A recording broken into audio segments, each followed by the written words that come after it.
As stewards of Ventura safety, it's with great pride that I share a significant development in a long-standing case. Through extensive collaboration with local and national law enforcement agencies and nonprofit organizations, we've recently achieved a breakthrough in a 33-year-old cold case homicide. From the initial investigation in 1991 to recent advancements in forensic techniques, join us as we delve into the complexities of this investigation, highlighting the perseverance of detectives as they continue to seek justice for the victim and her family. Around 10:30 a.m. on Tuesday, July 16, 1991, the body of Danielle Clause was found on the hillside located at the top of Tioga Drive near downtown Ventura. Danielle was found partially unclothed with multiple blunt force injuries and was last seen the evening of July 15, 1991 at the corner of Hemlock Street and Thompson Boulevard, talking to a male driving a small white pickup with pinstripes. We first learned that Danielle had never gone home that night when her husband called the next morning to report her missing. At the crime scene, we tend to over-collect evidence because you just don't know what would be important later on in the investigation that could lead to a breakthrough. We captured victims' fingerprints, collected items at the scene like cigarette butts, trash in the area, papers, rocks, anything that looked disturbed, and more. We also canvassed the area looking for the white truck that matched the suspect's vehicle description. Once we investigated every avenue available at the time, the case was suspended and considered cold. When the case went cold, it lay dormant for over 25 years before being re-examined by Officer Tyler Buck. A few years back, when I was a newer major crimes detective, I developed a pretty significant interest in cold cases, and I was hoping that I'd be able to find something that one of the investigators missed somewhere along the way, something that I could help move the case forward. I typically dedicate several hours a week to VPD's cold case files, and I really enjoyed trying to find the needle in the haystack. One of the outside agency cases that I explored was a particularly interesting double homicide. The victims were Lyman and Charlene Smith, and they were victims of the Golden State Killer. At the time, the Golden State Killer had not yet been identified, so I continued to follow that case very closely, and I saw how the investigators did an amazing job using new techniques and technology to ultimately solve those cases. While looking back through VPD's cold cases, I found Danielle's case file. It was over 1,000 pages long, and it was scanned into one long PDF document. I studied the case, I got really familiar with it, and I could see that retired Detective Doug Aldridge and his team at the time did a great job documenting the scene, gathering evidence. We still had a ton of evidence preserved, and we had a great DNA profile of the suspect. Although it had been entered into CODIS and had been searching for a match for over 20 years, it simply never hit on any profile in the system. This is very similar to the Golden State Killer case. I connected with our crime scene investigations team, and we combed through the evidence to discover that the murder weapon, which was a rock, as well as the victim's fingernail clippings, were still available and had never been tested. In May of 2021, our CSI team met with Major Crimes and Ventura County Crime Lab forensic scientist Kristen Kenko to present the untested evidence and request for a test so that the DNA on the rock and the fingernail clippings to be compared to the DNA from the sexual assault kit. This test would either confirm or deny that our murder suspect and the rape suspect were one of the same. So by September 2021, all the DNA came back as a match to one unknown suspect. At that point, we knew we had to use modern investigation methods like familial genealogy to solve this case. However, genealogy testing is quite expensive, and we needed additional funding to continue down this path. At this point, we connected with Season of Justice, a nonprofit dedicated to providing funding for law enforcement. They provide agencies and families to help solve cold cases and bring resolution to those impacted by unsolved violent crimes. We wrote a grant, we gave them our request, we explained our case, and they awarded us roughly $8,000 to help move the case forward. And that would include the coverage for the cost of genealogy testing. Once the funding was secured in June of 2022, we connected with Identifinders International. It's a worldwide company with expertise in forensic genetic genealogy and extensive experience in partnering with law enforcement agencies. Identifinders then connected us with senior genealogist Misty Gillis. Misty had our DNA sample sent to Gene by Gene, a global service provider specializing in cutting-edge biotechnology and affordable genetic testing. Once the genetic profile was built, Misty uploaded it to all the genealogy databases like Ancestry DNA, 23andMe, MyHeritage DNA, Family Tree DNA, and many more. So by July 2022, our genealogist built out part of the family tree of our suspect. Through meticulous genealogical analysis, a living family member link had emerged. The family member, who we'll call Deborah, was very interested in familial genealogy and had developed a very detailed family tree herself. At that point, our major crimes detectives, Stephanie Avila and Roger Nunez, went down to San Diego to connect with her. Once meeting her in person, she was very interested in supporting our investigation. She even provided a whole breakdown of her entire family tree, and she even offered a DNA sample. Through her DNA sample analysis, we learned that she was a first cousin match. Now, this is a huge breakthrough for us. In revisiting her family tree, we knew she only had 2 male first cousins, and our search was narrowed even further. We are now focusing on a set of brothers, the Welches. One of the brothers was alive and living in the state of Virginia. The other brother was deceased.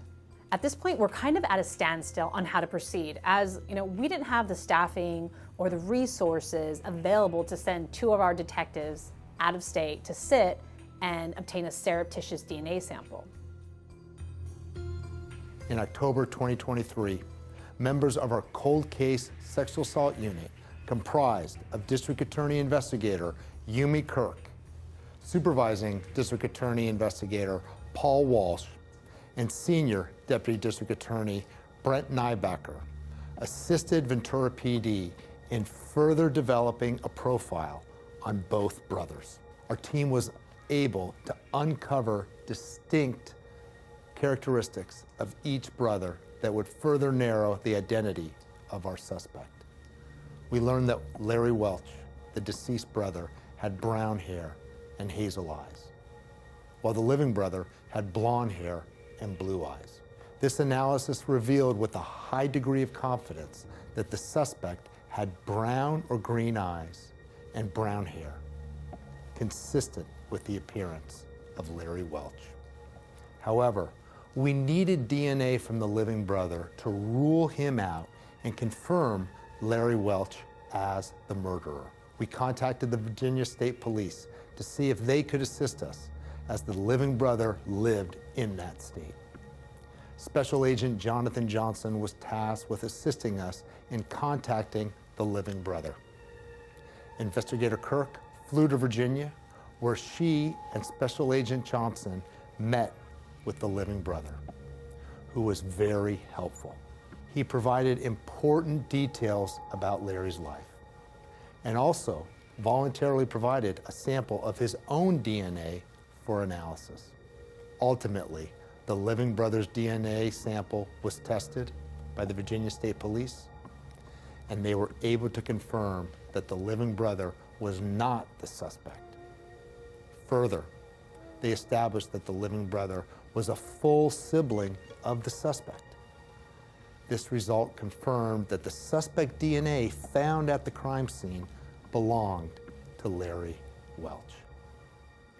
We now had enough information and physical evidence to confidently say Larry Welch was the man who sexually assaulted and murdered Danielle Clause on July 15, 1991. Larry Welch owned a white Ford pickup Ranger.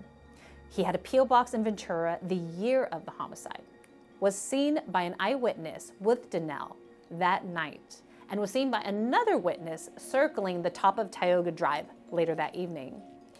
This information, paired with the DNA analysis and forensic genetic genealogy testing, was a home run for us. Properly identifying our suspect, although he is deceased, was an incredible breakthrough. I remember looking up at my board where I have Danielle's name written down and just thinking, we finally found him. The next thing I remember was running upstairs to tell Buck the news. And ultimately, I was just counting down the days until I could tell and share this incredible news with Danielle's sister, Marcy. I'm extremely grateful for the detectives on this case originally, as their evidence collection was ahead of its time. I mean, they documented the scene very well, explored every avenue, and although DNA testing became available in 1986, without a sample to match against, police officers in the 90s couldn't take it any further. Law enforcement's use of genetic genealogy database in criminal investigations has gained prominence ever since the arrest of the Golden State Killer in 2018. Additionally, solving this case took an incredible amount of teamwork, persistence, and patience. However, I am most thankful for Tyler Buck in bringing this case forward to begin with, and for Ventura PD leadership in providing us the trust and freedom to pursue this case 30 years later. Time progressed, they had found her and identified her.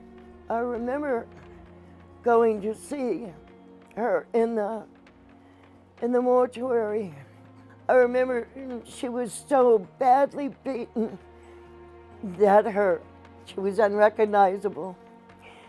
And I didn't want my mother to see her like that.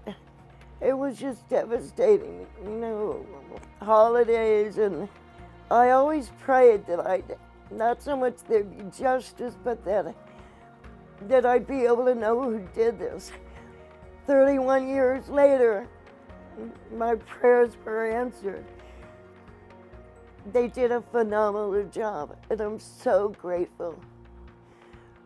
I'm so grateful that I lived to see at least a meter of justice, and that they found out who did this, even though he died 8 years after she was killed. I want to say that my sister was so much more than a victim of a brutal murder. She was more than an artist and a daughter, a sister, a mother, a wife. She was more than all of those things. She was a good person with a mighty soul. And she was taken way, way too young.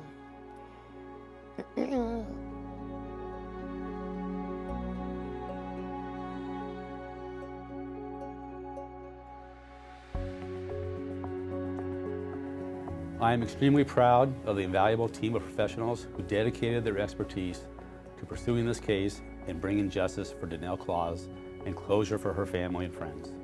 I'd like to thank Marcy Forte, Danielle's sister, for never losing hope and trusting us to solve this case.